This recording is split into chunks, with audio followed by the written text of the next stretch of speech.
लेकिन अभी जो ताज़ा मामला सामने आया है वो ये है कि मुस्लिम पक्ष की तरफ से एक शख्स की रिहाई हो रही है। सर, ये बधाई का जो असली पात्र हैं जी।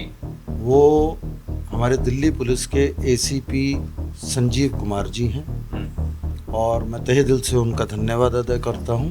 अब कम से कम ये उम्मीद जगी है कि जो जितने लोग और भी बेकसूर होंगे वो न्याय पाएंगे और इन्हीं जज साहिबा से पाएंगे। हमें शायद हाई कोर्ट या सुप्रीम कोर्ट जाने की ज़रूरत नहीं पड़ेगी, जैसा कि सब वकील हमें कह रहे थे कि आपको सेशन कोर्ट से न्याय नहीं मिलेगा।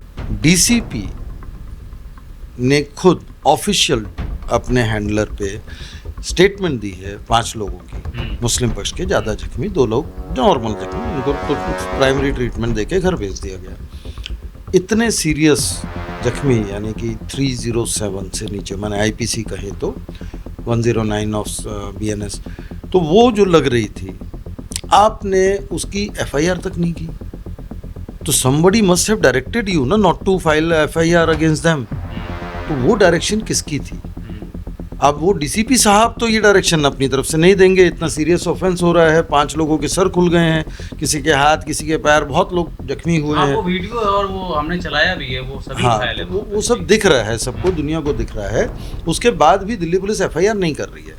तो एफआईआर नहीं करने के लिए दिल्ली पुलिस को क्या फ़र्क पड़ रहा है? भाई कर दो, क्राइम हुआ है ना, कर दो, करने में क्या दिक्कत है? लेकिन नहीं कर रही है तो इसका मतलब ऊपर से ऑर्डर्स है और वो उनको फॉलो करने पड़ेंगे। अच्छा, इस फैमिली की महिलाओं की बात करते हैं। जब हम लोग भी वहाँ पर गए थे तो नीचे से काफ़ी ज़्यादा गालियाँ और गंदी गंदी बातें कही जा रही थी।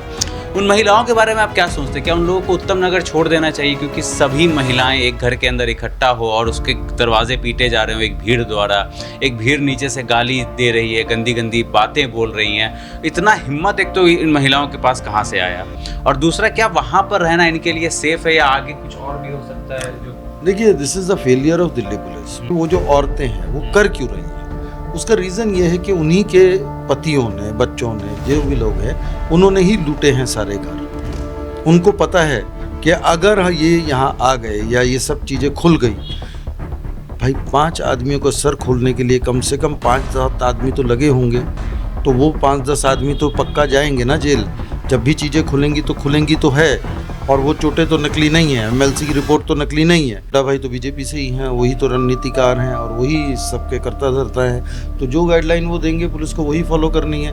वरना एक डीसीपी लेवल के आदमी की statement, official statement, clearly mention कर रही है कि 7 लोगों को पुलिस लाई थी, 2 हिंदू थे, 5 मुस्लिम थे, 5 के सर, 5 ज़्यादा भयंकर जख्मी थे बनस्पत 2 को माइनर चोटें थी, उनका ट्रीटमेंट करा के छोड़ दिया गया था। 5 को एडमिट किया गया था और उनकी स्टिचेस लगी है, सब कुछ हुआ है। जो 8वां शख्स जिसका नाम तरुण है, वो कहाँ से कौन लेके गया, कहाँ लेके गया, वो एक मिस्ट्री थी।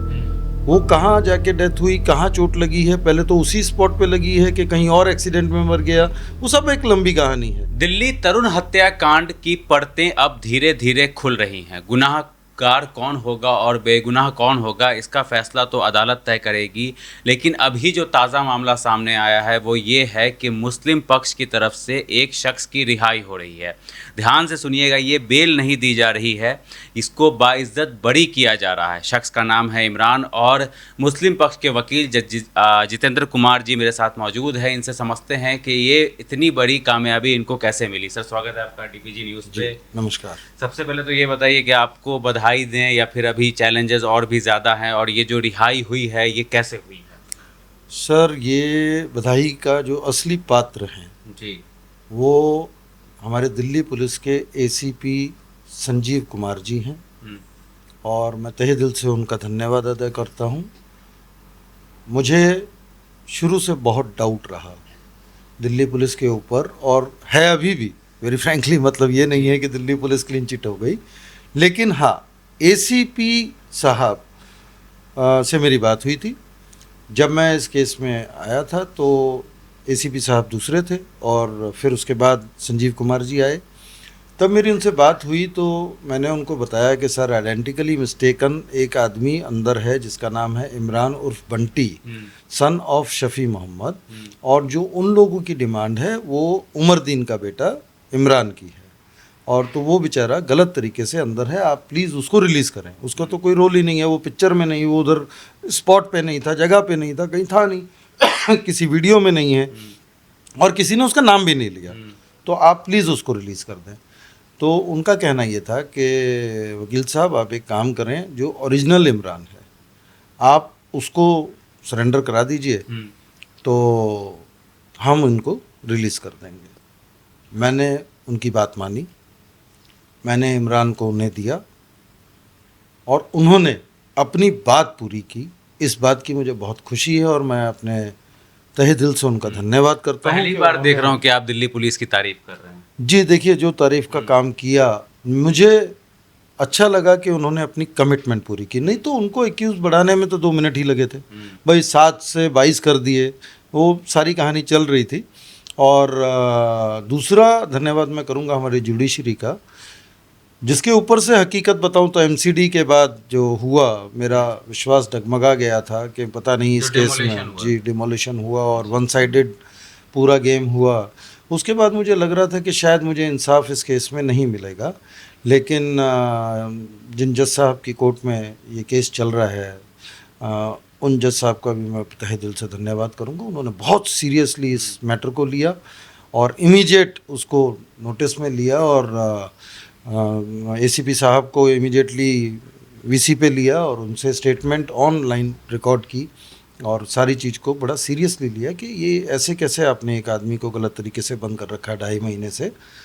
एक्चुअली अभी भी लेट है। देखिए 4 तारीख को चार्जशीट पेश हो गई थी, अगर उसी टाइम 4 तारीख को ही ये चीज़ समझ के, क्योंकि तरुण की फैमिली ने भी बता दिया, उनकी भी वीडियोग्राफी की गई और सारी चीज़ें पहले ही करवा ली गई थी, तो उसमें उन्होंने बताया है एक ही इमरान, तो दूसरा इमरान तो गलती से आ गया है, तो वो इमरान तो हमने दे दिया था पुलिस को, तो डेफिनेटली अब ये गलत था, उसको निकलना था और वो चीज़ 4 तारीख को ही हो जानी चाहिए थी।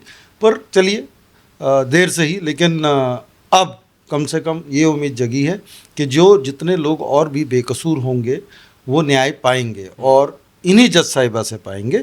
हमें शायद हाई कोर्ट या सुप्रीम कोर्ट जाने की ज़रूरत नहीं पड़ेगी, जैसा कि सब वकील हमें कह रहे थे कि आपको सेशन कोर्ट से न्याय नहीं मिलेगा। हमारे ही मित्र हैं सब, तो बोल रहे थे कि नहीं आपको नहीं मिलेगा, लेकिन मेरी शुरू से अड़ा हुआ था कि नहीं, एक बार चार्जशीट आएगी, बेल हम उसके बाद लगाएंगे और डेफिनेटली मुझे लगता है कि हमें यहाँ से न्याय मिलेगा। मुझे अपनी डिस्ट्रिक्ट कोर्ट्स पे ज़्यादा ट्रस्ट है, ऊपर तो डेफिनेटली सबको है ही, लेकिन मुझे ऐसा लगता है कि डिस्ट्रिक्ट कोर्ट में जो काम हो जाता है वो ज़रूरी नहीं है ऊपर उतना अच्छे से हो।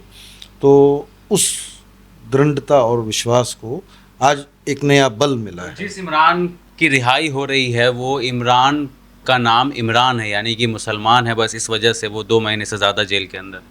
2.5 महीने। देखिए मुसलमान है प्लस उस परिवार से कनेक्टेड है। दिक्कत ये थी कि वो इमरान मेरे ख्याल 19 साल का है और आपने देखा भी था, शायद उसका इंटरव्यू भी किया था जिस दिन उसने पुलिस को सरेंडर किया था, तो वो 18-19 साल का है, ये 38 साल का है। तो इतनी बड़ी ब्लंडर मिस्टेक कैसे हो सकती है? 18 दूनी 32 होता है, यहाँ तो 38 है, तो इतना ज़्यादा डिफरेंस आपने कैसे सोच लिया? लेकिन क्योंकि उस टाइम पे दिल्ली पुलिस के ऊपर इतना ज़्यादा प्रेशर था, उसको बस जेल भरनी थी। तो प्रेशर क्या था? हिंदुत्ववादी ग्रुप का ही प्रेशर? हाँ डेफिनेटली भाई, देखिए एक चीज़ तो समझिए, उनके आका कौन है? वही लोग हैं जो बीजेपी रन कर रहे हैं, बीजेपी के ही आका है ना भाई, बीजेपी के मोटा भाई तो बीजेपी से ही हैं, वही तो रणनीतिकार हैं और वही सबके करता धरता है, तो जो गाइडलाइन वो देंगे पुलिस को वही फॉलो करनी है। वरना एक डीसीपी लेवल के आदमी की statement, official statement clearly mention कर रही है कि 7 लोगों को पुलिस लाई थी, 2 हिंदू थे, 5 मुस्लिम थे, पांचों के सर 5 ज़्यादा भयंकर जख्मी थे बनस्पत 2 के, 2 को माइनर चोटें थी, उनका ट्रीटमेंट करा के छोड़ दिया गया था, 5 को एडमिट किया गया था और उनकी स्टिचेस लगी है, सब कुछ हुआ है। जो 8वां शख्स जिसका नाम तरुण है, वो कहाँ से कौन लेके गया, कहाँ लेके गया, वो एक मिस्ट्री थी। वो कहाँ जाके डेथ हुई, कहाँ चोट लगी है, पहले तो उसी स्पॉट पे लगी है कि कहीं और एक्सीडेंट में मर गया, वो सब एक लंबी कहानी है। वो सब जो भी हुआ, अगर वहीं हुआ तो फिर ये कहानी कहाँ से आई कि वो रात को आ रहा था, घात लगाया, ये किया, तो ये लोग कौन मार गया? ये तो एवन से मैं बोल रहा हूँ, वो सारी चीज़ें अब सच्चाई आ रही है सामने। 22 तारीख को हमें पढ़ते जो है वो धीरे धीरे खुल रही हैं, तो आगे जो जब चार्जशीट आएगी तो उसमें फिर पुलिस ने क्या दर्ज किया है, क्या लिखा है, फिर उसके आधार पर आगे केस चलेगा? चलेगा, बिल्कुल चलेगा। जी। और ये सारी चीज़ें अब मुझे लग रहा है कि न्याय मिलेगा और बहुत जल्दी जो लोग बेकसूर हैं वो बाहर होंगे। अगर सारे बेकसूर हैं तो सारे बाहर होंगे, या जो बेकसूर हैं कम से कम वो तो बाहर होंगे। तो आज के टाइम पर भी हर मंगलवार को उस गली के अंदर कैंडल मार्च निकाला जाता है। नारे में ये कहा जाता है कि तरुण के गद्दारों को गोली मारो सालों को। तो इस तरह के अल्फाज आज भी उत्तम नगर में हैं। इससे माहौल नहीं ख़राब होता है क्या दिल्ली पुलिस के नज़र में? देखिए, वो जो लोग चल रहे हैं और बोल रहे हैं, उनको आप डीपली ऑब्जर्व कीजिए। जिन लोगों के आदमियों ने लूट की है, चाहे वो उमरदीन का घर है, चाहे वो बाकी परिवारों के घर हैं, कमरुद्दीन का है, जुमादीन का है, सब घरों में लूट की है। सब घर पूरे तितर बितर कर रखे हैं। शायद एक वीडियो आपको भेजी हुई थी मैंने, आपने देखी हो। पूरा घर पूरा लूट रखा है। जितना भी cash, Muslims believe in cash, तो वहाँ बहुत कैश था, वो सब लूट लिया गया। जेवर चांदी हर चीज़ लूट ली गई। तो वो चीज़ अब लूटी किन्होंने? लूटी तो वहीं के लोगों ने ना। और सौजन्य कौन है? दिल्ली पुलिस। ठीक है, लुटवा कौन रही है? दिल्ली पुलिस। क्योंकि उस टाइम पे तो बहुत हॉट था केस, तो पूरी पुलिस ही पुलिस थी। और पुलिस की मौजूदगी में 45 इंच का टीवी निकल करके जा रहा है, सिलेंडर के सिलेंडर गायब हो रहे हैं, तो दिल्ली पुलिस की मौजूदगी में हो रहे हैं ना। और ऐसा कैसे आप मान सकते हैं कि उसके लिए उस जगह पे पुलिस की इन्वॉल्वमेंट नहीं थी, या पुलिस देख करके आंख नहीं मीच रही थी? सब देख रहे, जानबूझ के होने दिया गया। और जब केस आगे अदालत के अंदर जब हियरिंग होगी, जब दलीलें चलेंगी, तो फिर दिल्ली पुलिस के ऊपर भी सवाल उठेगा। तो कोई ऐसा दिल्ली पुलिस का जो बड़ा अधिकारी है वो आपकी नज़र में है जिसके खिलाफ आप कोर्ट के अंदर दलील देंगे या उसको सस्पेंड कराने की कोशिश करेंगे?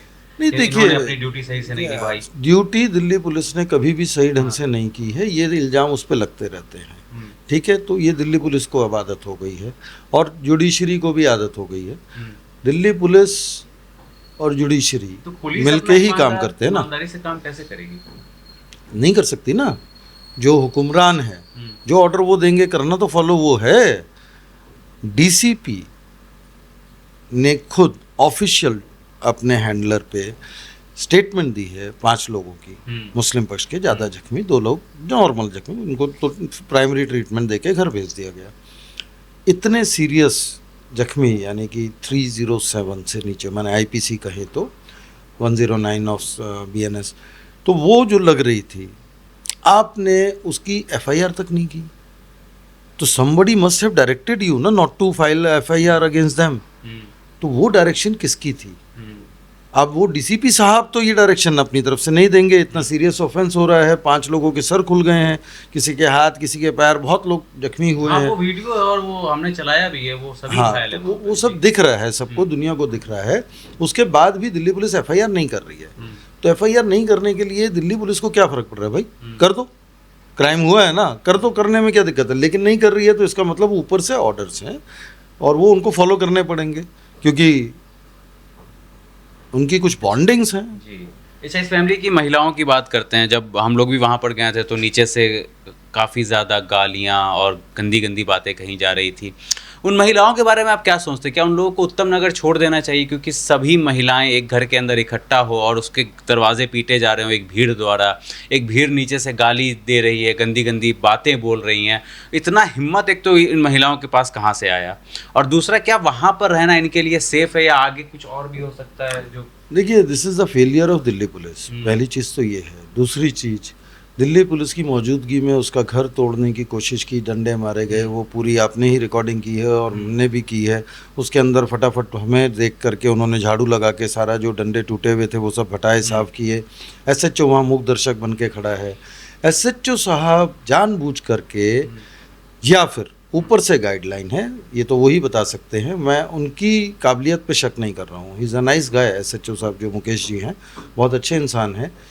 और जहाँ तक मैं उनके बारे में जानता हूँ, उनके बनाए हुए केसेस, जो उनकी रिसर्च है, वो इतनी डीप रिसर्च होती है कि बेल आउट और कराना बहुत मुश्किल होता है वकीलों को। तो बहुत अच्छे से रिसर्च करते हैं, काम करते हैं, भाई एविडेंस प्रॉपर इकट्ठा करते हैं। इस केस में कैसे चूक रहे हैं ये नहीं समझ आ रहा है, क्योंकि पहले स्पॉट पे वही पहुंचे थे। ठीक है, आप स्पॉट पे पहुंच के देख रहे हैं मुस्लिम बहुत ज़्यादा जख्मी हैं, आप उनको हॉस्पिटल ले जा रहे हैं, एमएलसी करा रहे हैं, सब कुछ है। तो फिर क्यों चूक गए एफआईआर करने में? या शायद एफआईआर की और बाद में फाड़ दी गई, या क्या किया? वो सारी चीज़ें तो अभी अधर में हैं, निकलेंगी, धीरे धीरे आएंगी। अब दूसरी तरफ आते हैं कि वो जो औरतें हैं वो कर क्यों रही हैं। उसका रीज़न ये है कि उन्हीं के पतियों ने, बच्चों ने, जो भी लोग हैं, उन्होंने ही लूटे हैं सारे घर। उनको पता है कि अगर ये यहाँ आ गए या ये सब चीज़ें खुल गई, भाई 5 आदमियों का सर खोलने के लिए कम से कम 5-7 आदमी तो लगे होंगे। तो वो 5-10 आदमी तो पक्का जाएंगे ना जेल। जब भी चीज़ें खुलेंगी तो है। और वो चोटें तो नकली नहीं है, एमएलसी की रिपोर्ट तो नकली नहीं है। वो सारी चीज़ें जब प्रूव हो जाएंगी तो अपने बच्चों, आदमियों को बचाने के लिए वो औरतें अब जानबूझ के वहाँ ये माहौल पैदा कर रही हैं कि जिससे कि ये औरतें भी भाग जाएं और यहाँ का कोई प्रूफ ही ना हो पाए। लेकिन वो औरतें भाग नहीं रही है, और उनका हिम्मत देख करके तो फिर कोई भी बोलेगा कि आप कैसे यहाँ पर रह सकते हो। माहौल तो एक्चुअली उन्होंने ये किया है कि वो हाउस अरेस्ट है जी।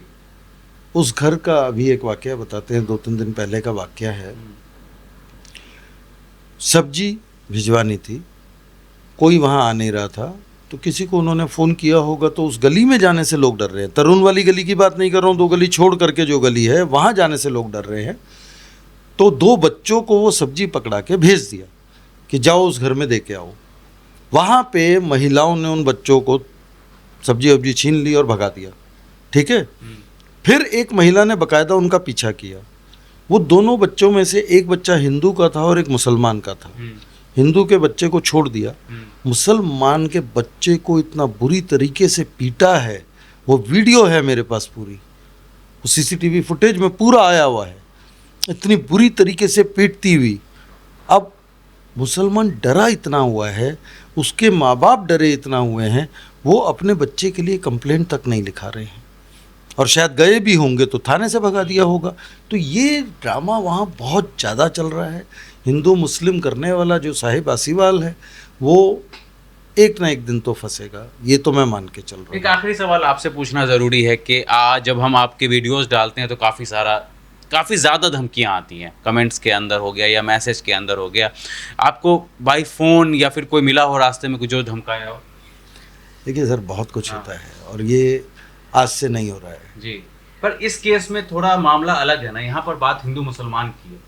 आज हम आपको एक चीज़ बताते हैं साहब, ये शायद कोई मीडिया वाला जानता नहीं, किसी को आज तक हमने बताई नहीं जी। आज हमारे देश में एक शख्स अगर कोई किसी का मंत्री के रिश्तेदार के घर भी चला जाता है तो 2 मिनट में नौकरी उसकी चली जाती है। बेस्ट एग्जांपल है, अभी आपने देखा होगा शाहरुख खान के बेटे के ऊपर जिस ऑफिसर ने किया उसको ही सस्पेंड कर दिया, ठीक है।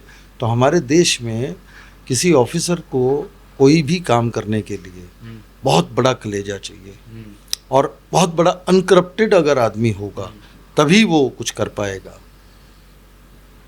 मैं उन शख्स का बेटा हूँ जिन्होंने इस देश के अंदर एक सिटिंग प्राइम मिनिस्टर के बेटे को अरेस्ट करने की ज़रूरत दिखाई थी। आज इतिहास से उनका नाम मिटा दिया गया है, गूगल में सर्च करेंगे नहीं मिलेगा, लेकिन 1996-7 के आप न्यूज़पेपर उठाएंगे उसके अंदर आपको क्लियरली उनका नाम दिखेगा।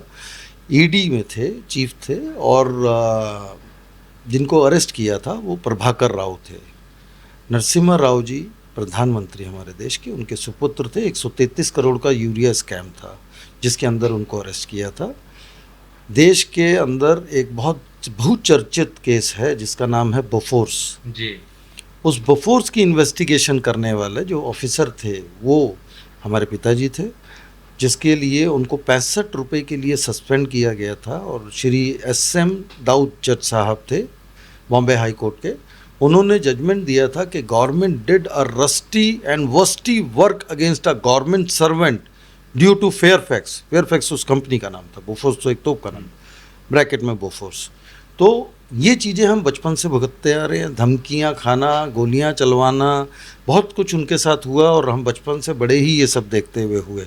जो आदमी देश के प्रधानमंत्रियों के ऊपर हाथ डालने की क्षमता रखता है, सारी चीज़ें करता है, तो आप समझ जाइए कि उस शख्स का खून हम में है।